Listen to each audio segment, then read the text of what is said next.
Time and tide wait for no man. Time and tide wait for no man is an old adage that is still very relevant today.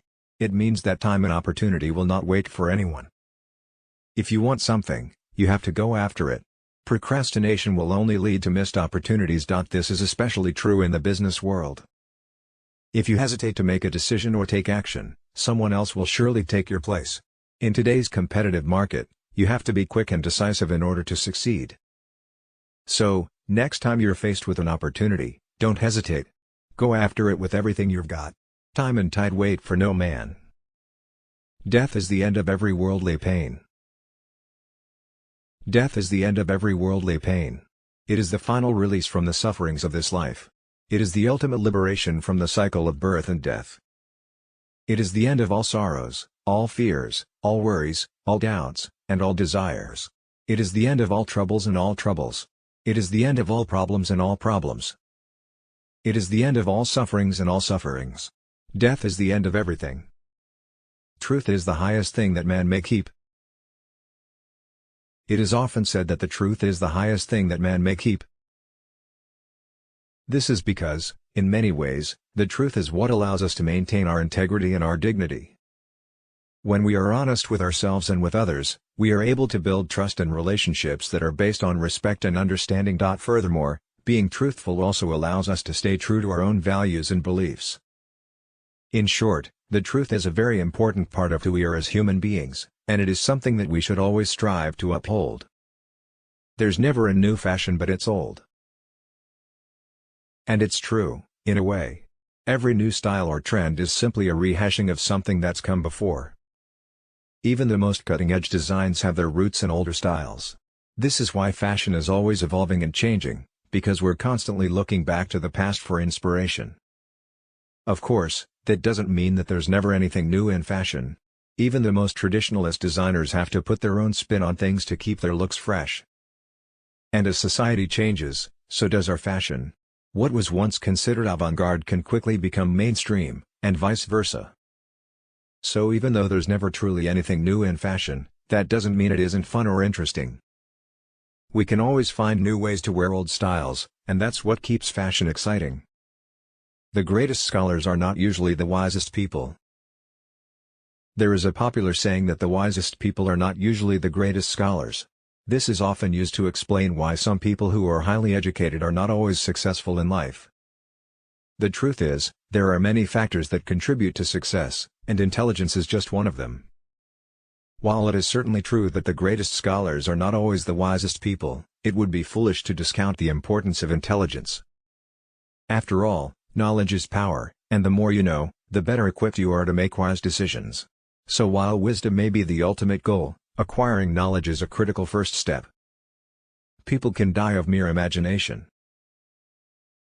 Yes, people can die of mere imagination.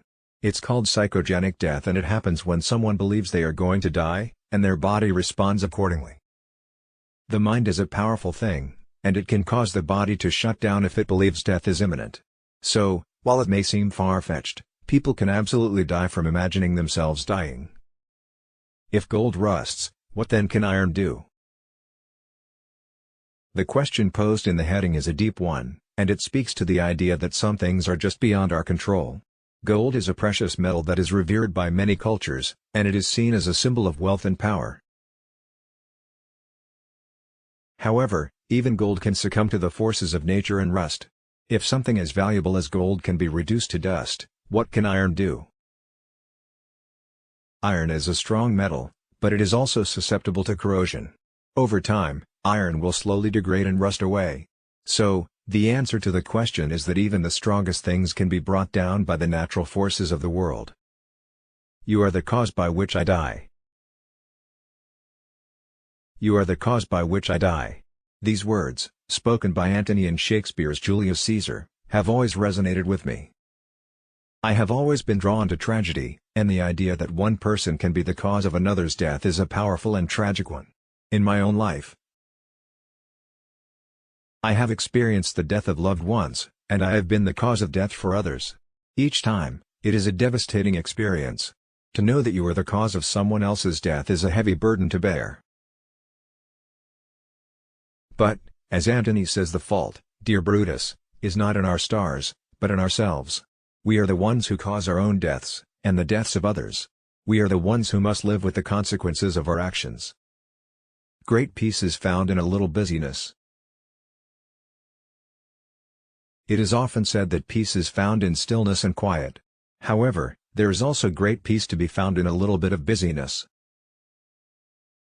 When we are constantly on the go and always have something to do, we don't have time to worry about the little things that can stress us out. We can just focus on the task at hand and enjoy the moment. Of course, too much busyness can also be stressful, so it's important to find a balance. But a little bit of busyness can be a great way to find peace of mind. Forbid us something, and that thing we desire. There is a lot of truth to this statement. When we are told we can't have something, it only makes us want it more. It's like a game to us, a challenge to see if we can get what we're told we can't have. This is especially true when it comes to people. If someone tells us we can't be with them, it only makes us want them more. We become determined to win them over, to prove that we can have them despite what anyone says. In the end, it's often the things we're told we can't have that we desire the most.